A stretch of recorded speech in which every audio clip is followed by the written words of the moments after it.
जी अतुल, मैं आपको बता दूं कि सिद्धार्थनगर से बड़ी खबर आ रही है, जहां पर ग्रामीणों ने मतदान का बहिष्कार किया है। मूलभूत सुविधाएं न मिलने को लेकर ये बहिष्कार किया गया है। जनप्रतिनिधियों ने आश्वासन देने के बाद नहीं किया काम। कपिलवस्तु विधानसभा के संगदीप गांव के ग्रामीणों ने मतदान का बहिष्कार किया है। तो इस वक्त की बड़ी जानकारी सिद्धार्थनगर से हम आप तक पहुंचा रहे हैं।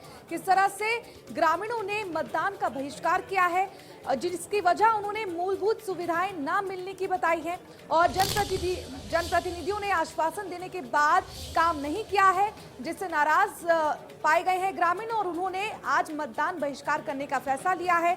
कपिलवस्तु विधानसभा के संगदीप गांव के ग्रामीणों ने मतदान का बहिष्कार किया है। Over to you Atul. बिल्कुल वर्षा, और कई जगहों से ऐसी खबरें इसके पहले भी आई हैं कि नाराजगी की वजह से, विकास ना होने की वजह से या मांग पूरी ना होने की वजह से लोगों ने मतदान का बहिष्कार कर दिया। हालांकि बाद में समझाने पर वो मतदान के लिए तैयार हुए। विक्रांत हमारे साथ, हमारे सहयोगी जुड़े। विक्रांत, नाराजगी किस बात पर है? सिर्फ विकास या कोई और भी मुद्दा है? बिल्कुल, मैं अतुल बताना चाहूंगा कि ये कपिलवस्तु विधानसभा क्षेत्र संकलदीप गांव है, जहां पे ग्रामीणों को हर बार बाढ़ की समस्या से जूझना पड़ता है। उसके अस्थायी समाधान के लिए कोई भी कार्य नहीं किया जाता है। जैसे ये हो गया, साथ ही साथ मूलभूत सुविधाओं से भी वंचित है। जैसे सड़क और नाली को लेकर के भी लोग चुनाव का बहिष्कार किए थे।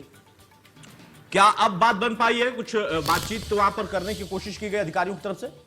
बिल्कुल, अधिकारियों की तरफ से काफी देर तक बातचीत की गई। लोगों को समझाया गया कि नहीं कार्य होंगे, सभी काम होंगे सबके, तब जाके ग्रामीण माने।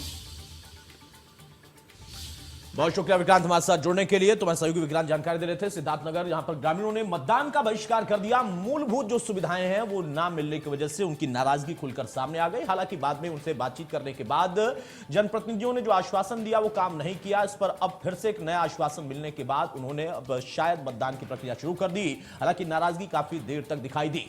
तो छठे चरण का जो रण है उसमें आप देखिए, बस्ती, देवरिया, इन तमाम जगहों पर कई ऐसे दिग्गज हैं जो कि चुनावी मैदान में हैं और उनकी साख दांव पर है। शलभ मणि त्रिपाठी पहली बार किस्मत आजमाने निकले हैं और आपको बता दें कि उसके साथ साथ सूर्य प्रताप शाही जो कि मंत्री, लेकिन अब उनके लिए भी चुनौती वहां पर खड़ी है। कई ऐसे नाम जिनको बदलकर मैदान में उतारा है बीजेपी ने, जो कि पिछली बार कैंडिडेट के तौर पर जीत कर आए थे, लेकिन इस बार उनका टिकट बदला गया या फिर उन्हें हटाया गया, उनकी जगह किसी और को लाया गया। तो ये समीकरण तो बनाए गए, इसका नतीजा क्या निकलेगा ये देखना होगा।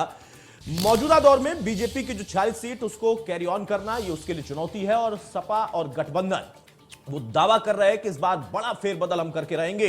पूर्वांचल से भी एक बड़ा बदलाव होगा, क्योंकि जब चुनाव प्रथम चरण में शुरू हुआ था तो पश्चिम से इसकी शुरुआत हुई और वहां किसान मुद्दा एक बड़ा था और किसान आंदोलन उसको और ज्यादा पीछे से बैकअप दे रहा था। और उस बारे में जब जिक्र होता है तो सीधे तौर पर कहा जाता था कि वो शायद एक इफेक्ट डालेगा, लेकिन जब बात पूर्वांचल तक पहुंचती है तो वहां के लिए कहा जा रहा था कि वहां पर प्रधानमंत्री मोदी के जरिए, योगी आदित्यनाथ के जरिए एक बहुत बढ़िया सेटअप तैयार है। पहले से पब्लिक का एक सेंटिमेंट बीजेपी के साथ है, लेकिन वहां चुनौती की बात भी है। हम आपको 5 तस्वीरें दिखाते हैं, उन तस्वीरों को आप देखिए और समझिए कहां कहां पर मतदान